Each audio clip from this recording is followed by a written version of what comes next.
نحمده ونصلي على رسوله الكريم أما بعد فأعوذ بالله من الشيطان الرجيم بسم الله الرحمن الرحيم رب اشرح لي صدري ويسر لي أمري واحلل عقدة من لساني يفقهوا قولي آمين اللهم صل على محمد وعلى آل محمد وبارك وسلم۔ یہ یوٹیوب چینل بزم فاطمہ مع القرآن ہے، اس میں ہم قرآن مجید کا لفظی ترجمہ اور مختصر تفسیر پڑھ رہے ہیں۔ اس کے علاوہ آپ کے پوچھے گئے فقہی سوالات کے جوابات اور مجرب وظائف بھی بتائے جاتے ہیں، اور ہمارے پاس خواتین اور بچیاں قرآن مجید آن لائن ترجمہ تفسیر کے ساتھ اور ناظرہ تجوید کے ساتھ بھی پڑھ رہی ہیں۔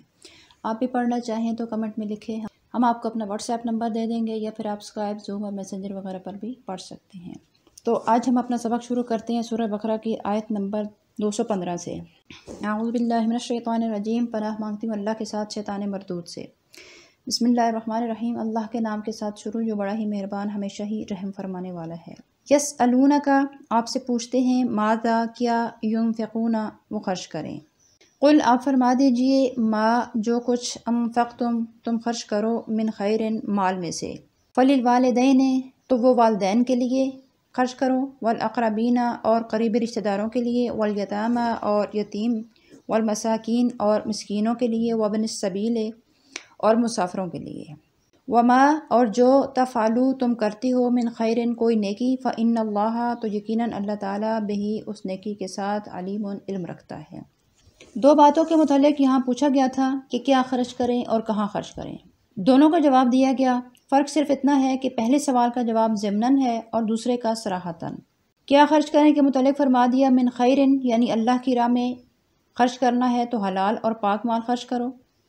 اللہ تعالیٰ کی پاک ذات حرام اور ناپاک مال کو قبول نہیں فرماتی۔ اور دوسرے سوال کا جواب اپنی اہمیت کے پیش نظر تفصیل طلب تھا، اس لیے اس کی وضاحت کر دی۔ حکم دیا جا رہا ہے کہ خرچ کرنے کا آغاز اپنے گھر سے کرو، اور گھر میں بھی اپنے حقوق کے لحاظ سے سب سے مقدم ماں باپ ہیں، ان کی خدمت اور دلداری تمہارا فرض اولی ہے۔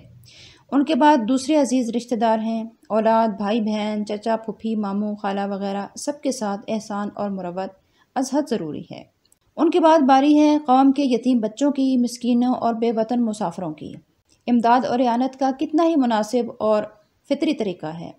ایسا نہیں کہ اپنے تو بھوک سے بلک رہے ہوں اور بیگانوں پر آپ کی سخاوت کا مینہ برس رہا ہو، اس لیے دونوں کو ان کے حقوق کے مطابق دو۔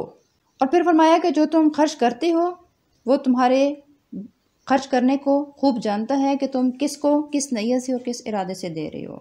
وَمَا تَفْعَلُوا مِنْ خَيْرٍ فَإِنَّ اللَّهَ بِهِ عَلِيمٌ، تو تم کوئی بھی نیکی کرتے ہو، چاہے وہ مال خرچ کرنے کی صورت میں ہو یا کسی کے ساتھ عملاً کوئی نیکی ہے، ان سب کو اللہ تعالیٰ جانتا ہے۔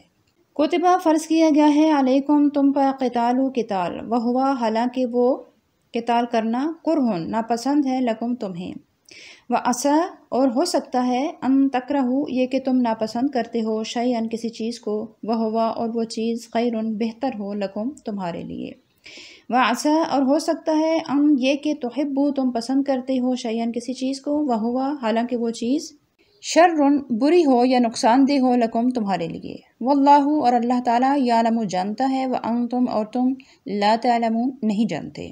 بعض مستشرقین نے اسلامی جہاد کو عجیب رنگ میں پیش کیا ہے۔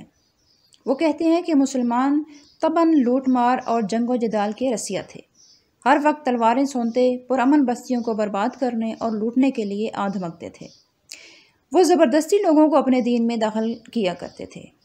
کہنے کو تو انسان جو جی چاہے کہہ لے، لکھنے کو جو دل میں آئے لکھ دے، لیکن اس طرح حقیقت تو نہیں بدلتی نا، واقعات تو مسخ نہیں ہو جاتے۔ تاریخ کے صفحات اور قرآن کی یہ آیت ان کے سارے افسانوں کی تردید کرنے کے لیے کافی ہے۔ کوئی قوم اگر طاقت کے نشے میں مست ہو، اس کے پاس وسائل کی بہتات ہو اور اس کا مقابل کمزور ہو، اور دین اور اخلاق کا کوئی ضابطہ بھی اس کو روکنے والا نہ ہو، تو مانا جا سکتا ہے کہ ایسی قوم جنگ کا اعلان کر دے، تاکہ کمزور دشمن کو نیست و نابود کر کے اپنی حکومت کو وسعت دے دے، اپنے خدمتگاروں کی صفوں میں اضافہ کر لے اور ان کی دولت اور ثروت کو ہڑپ کر لے۔ لیکن تاریخ ہمیں ایسی ایک بھی مثال نہیں بتا سکتی کہ کسی کمزور اور تعداد میں کم سامان جنگ سے یکسر محروم قوم نے شوقیہ طور پر اپنے سے طاقتور اور کثیر التعداد ہر قسم کے اسلحہ سے لیس قوم کو جنگ کے لیے للکارا ہو۔ اب آپ خود ذرا فیصلہ فرمائیے کہ مستشرقین کا یہ خیال کہاں تک درست ہے کہ جنگ مسلمانوں کا مشغلہ تھا؟ کیا مسلمان اس وقت ان حالات میں پہل کرنے کی پوزیشن میں تھے؟ ہرگز نہیں۔ آپ قرآن کریم کے ان الفاظ پر غور فرمائیے، وَهُوَ كُرْهٌ لَكُمْ، یعنی تم اس کو جہاد کو ناپسند کرتے ہو، کہ تم پر جہاد فرض کیا گیا حالانکہ وہ تمہیں ناپسند ہے۔ اگر مسلمان طبعی طور پر جنگجو ہوتے اور ان کا دین انہیں لوٹ مار کا سبق دیتا تو کیا وہ جنگ کو ناپسند کرتے؟ بلکہ وہ تو بہانے تلاش کرتے کہ کوئی موقع ہاتھ آئے تاکہ لوٹ مار تاخت و تاراج کی حسرت پوری ہو سکے۔ لیکن اس وقت تو مسلمانوں کو روٹی کے لالے پڑے ہوئے تھے، وہ جنگ و جدال میں کیوں کودیں گے بھلا؟ یہ تو ان کے لیے اللہ کا حکم تھا۔ اللہ نے کہا کہ کتب علیکم القتال، کہ تم پر قتال فرض کر دیا گیا ہے اگرچہ تم اس کو ناپسند کرتے ہو، اور اللہ تعالیٰ کے فرمان کے سامنے تمہاری پسند اور ناپسند کو کوئی دخل نہیں۔ تمہارا فرض ہے اپنے رب کا ہر حکم مانتے چلے جاؤ، کیونکہ وہی جانتا ہے کہ تمہارے لیے کون سی چیز مفید ہے اور کون سی نقصان دہ ہے۔ یسألونک، پوچھتے ہیں آپ سے، عن کے بارے میں، شہر مہینہ حرام حرمت والا، یعنی حرمت والے مہینے کے بارے میں آپ سے پوچھتے ہیں، قتال قتال کرنا اس میں فیہ کیسا ہے؟ قل اب فرما دیجئے، قتال لڑائی کرنا فیہ اس ماہ حرم میں کبیر بہت بڑا گناہ ہے، وصد اور روک دینا، ان سے سبیل اللہ اللہ کے راستے سے، وکفرن اور کفر کرنا بہی اس اللہ کے ساتھ، والمسجد الحرام اور مسجد حرام سے روک دینا، واخراج اور نکال دینا اہل ہی اس میں بسنے والوں کو، منہ اس میں سے، اکبرو یہ اس سے بھی بڑا گناہ ہے، عند اللہ اللہ کے نزدیک، والفتنۃ اور فتنہ و فساد، اکبرو یہ اور بھی بڑا گناہ ہے، من القتل قتل سے، ولا یزالون و اور لا یزالون اس پورے جملے کا مطلب ہوتا ہے ہمیشہ، ہمیشہ، یقاتلون وہ لڑتے رہیں گے، کفار تم سے، حتیٰ یہاں تک کہ یردوکم وہ تمہیں پھیر دیں، ان سے دینکم تمہارے دین سے، ان اگر استطاعوا وہ طاقت رکھتے ہوں، ومن اور جو شخص یرتدد پھر جائے، منکم تم میں سے، ان سے دین ہی اپنے دین، اور جو پھر جائے تم میں سے اپنے دین سے، فیمت پھر وہ مر جائے، وہوا اس حال میں کہ وہ کافر ہی ہو، فاولئک تو یہی وہ لوگ ہیں، حبطت ضائع ہو گئے، اعمالہم ان کے اعمال، فی الدنیا دنیا کے، والآخرت اور آخرت میں بھی، واولئک اور یہی وہ لوگ ہیں، اصحاب النار جو دوزخی ہیں، ہم فیہا وہ اس دوزخ میں، خالدون ہمیشہ رہیں گے۔ ہوا کچھ یوں تھا کہ حضور کریم صلی اللہ علیہ وسلم نے جمادی الثانی کی آخری تاریخوں میں حضرت عبداللہ بن جہش کو ایک مختصر سے دستے کے ساتھ کفار کی نقل و حرکت معلوم کرنے کے لیے بھیجا۔